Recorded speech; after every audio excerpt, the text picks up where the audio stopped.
Novel ancam jaksa HRS bisa kumpulkan 13 juta umat. Netizen bahlul pada ngumpul.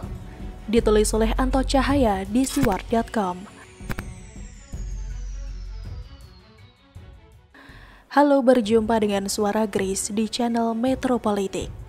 Ini artikel recehan tapi asik buat bahan untuk menghibur otak dan benak yang mungkin butuh disegarkan atau malas baliknya setelah membaca justru pusing luar biasa.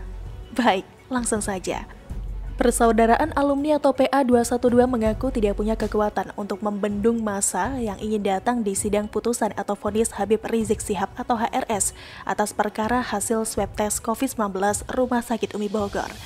Hal itu disampaikan langsung oleh Wakil Sekretaris Jenderal atau Wasekjen PA212, Ustadz Novel Bamukmin, meneruskan yang disampaikan Habib Rizik di dalam duplik terkait pernyataan tim Jaksa Penuntut Umum atau JPU di dalam repliknya yang dianggap memicu kemarahan para pecinta Habib Rizik. Jelas, Jaksa sangat gagal paham menyampaikan tantangan yang sudah jelas di depan mata. Mulai aksi bela Islam 212 sampai penyambutan HRS di bandara, juga di Megamendung menjadi jutaan lautan manusia sudah menjadi bukti kecintaan umat Islam di Indonesia dan menjadi fenomena di dunia walau corona sekalipun melanda, ujar Novel. Tidak paham yang dimaksud oleh Novel Bamukmin ini umat Islam yang mana. Selalu membawa-bawa dan mengatasnamakan umat Islam setiap perkara dan setiap aksi-aksinya. Dan yang paling menggelikan soal jaksa dan seluruh masyarakat Indonesia ini apa dianggap bodoh semua. Novel pun meminta jaksa untuk mencari siapa sosok di dunia ini yang punya magnet dahsyat seperti Habib Rizik yang bisa mengumpulkan jutaan manusia berkali-kali katanya. Coba baca baik-baik pernyataan Novel Bamukmin di bawah ini. Dan selama dunia diciptakan juga manusia diciptakan dengan izin Allah, pengaruh HRS bisa mengumpulkan 7 juta lebih. Bahkan pada 212 tahun 2012 sampai 13 juta manusia, by Novel Bamukmin. Makanya atas pernyataan Novel Bamukmin tersebut ada netizen yang nyeletuk, itu bahlul pada ngumpul. Entah kalimat apa yang kiranya yang pantas untuk mewakili pernyataan Novel Bamukmin di atas. Pantas saja kumpulan alumni ini mudah digiring. Jadi ingat bebek potong yang berbaris rapi pulang ke kandang usai dilepas di tengah sawah. Cukup dengan sebatang kayu panjang, si tuan dapat menuntun kumpulan bebek. Kwek, kwek, kwek. Suara khasnya riuh rendah saling bersahutan. Menunggu dieksekusi satu persatu jadi hidangan lezat.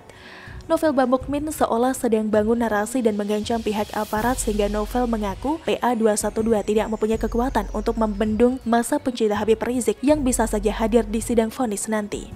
Dan kata-katanya, kami dari PA212 tidak punya kekuatan membendung massa pencinta IB, Imam Besar HRS, yang bisa saja hadir pada sidang putusan vonis nanti. Karena memang jaksa telah melakukan provokasi terhadap umat Islam khususnya pecinta IB HRS, jelasnya. Dan kalau terjadi kerumunan, jaksa harus ditangkap dan diproses hukum hari itu juga karena telah menyebabkan kerumunan justru di saat pandemi mulai meninggi kembali. Pungkas Novel. Sungguh sebuah pernyataan yang menggelikan, seolah hukum itu di bawah kendali mereka. Sebuah cara-cara yang sudah biasa mereka pertontonkan. Satu sisi mengatakan tidak kuasa membendung. Memangnya kita semua anak PAUD, para cheerleaders yang biasa jadi penggembira di jalanan mana berani kumpul jika tidak ada yang mengkoordinir. Mana mau mereka bergerak jika tidak ada amunisi dan logistik, minimal nasi bungkus. Saya rasa sebagian besar rakyat Indonesia ini sudah muak dengan kumpulan badut yang menggunakan agama sebagai atribut. Sebetulnya mereka punya sumbangsi apa pada negara? Selain hora-hore tak jelas dengan mengangkat bahkan sampai mengkultuskan manusia biasa yang juga doyan chat-chat rindu dan mesranya. Bagi orang waras dan memiliki paradigma terbuka, mereka itu hanya jadi bahan tertawaan di sudut-sudut pos kampling, warung kopi, dan obrolan ringan di teras rumah. Pernyataan-pernyataan tak masuk di akal mereka menjadi bahan olok-olokan, manipulatif dan hiperbola, melebih-lebihkan fakta yang ada dengan tujuan agar mendapat kesan yang luar biasa. Lalu pengikutnya bertepuk dada, padahal kosong tak berguna. Mengumpulkan umat hingga 13 juta di DKI Jakarta, sedang penduduk DKI Jakarta saja 10.560.000 juta jiwa menurut data tahun 2020. Lalu yang ngumpul itu siapa saja sampai 13 juta manusia? Apa pada nggak kerja? Apa yang sudah meninggal ikut dihitung? Balita ikut dihitung? Lansia ikut dihitung?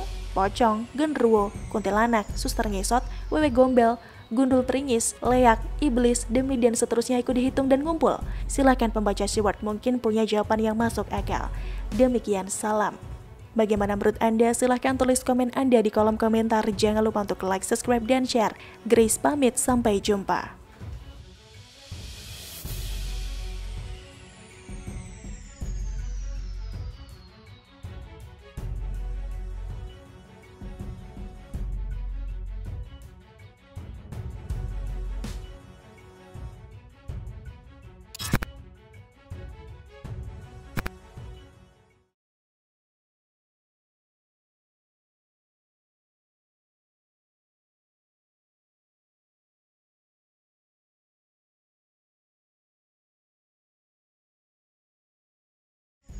Keren, 2 jempol buat jaksa yang berani sindir telak pledoi Rizik. Ditulis oleh Syardi di siwar.com.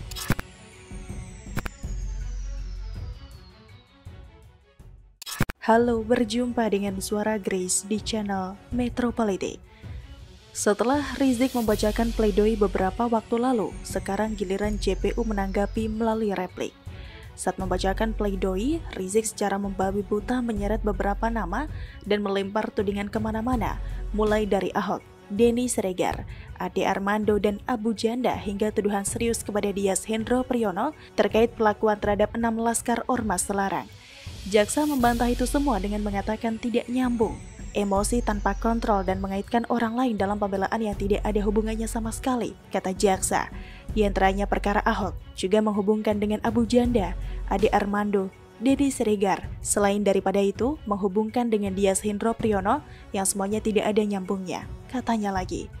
Yang paling keren adalah saat jaksa menyindir telak hingga membuat Rizik mungkin merasa sangat malu dan syok. Baru kali ini saya melihat jaksa sekeren ini, lebih berani dan galak membalas balik. Tidak takut dengan nama besar Rizik, padahal nyali kecil, hehehe. Bahwa terdakwa dan penasihat hukum dituntut harus tajam atas kasus masalah yang dihadapinya, bijak secara hukum, beritikat dalam menghadapinya dengan dalil-dalil hukum yang kuat dan tidak perlu mengajukan pembelaan dengan perkataan yang melanggar norma bangsa dengan kata-kata yang tidak sehat, yang mengedepankan emosional apalagi menghujat, kata jaksa. Jaksa mengatakan Rizik sembarangan menuding jaksa dan sejumlah tokoh. Jaksa juga menuding Rizik sering mengumpat dengan kata-kata yang tidak etis. Sudah biasa berbohong, manuver jahat, ngotot, keras kepala, iblis mana yang merasuki, sangat jahat dan meresahkan.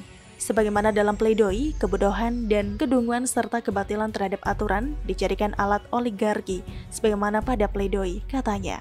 Kalimat-kalimat seperti inilah dilontarkan terdakwa dan tidak seharusnya diucapkan yang mengaku dirinya berakhlakul karimah. Tetapi dengan mudahnya terdakwa menggunakan kata-kata kasar sebagaimana di atas. Padahal status terdakwa sebagai guru yang dituakan, tokoh dan berilmu ternyata yang didengung-dengungkan. Sebagaimana imam besar hanya isapan jempol belaka. Imbu jaksa, imam besar hanya isapan jempol belaka. Good statement. Izinkan saya berikan 2 jempol buat jaksa ini. Berani, tegas, dan tidak takut dengan intimidasi dan kata-kata kasar yang keluar dari mulutnya dan pendukungnya. Jarang-jarang kita bisa menjumpai orang yang tidak takut dengan tekanan massa dan berani membela konstitusi.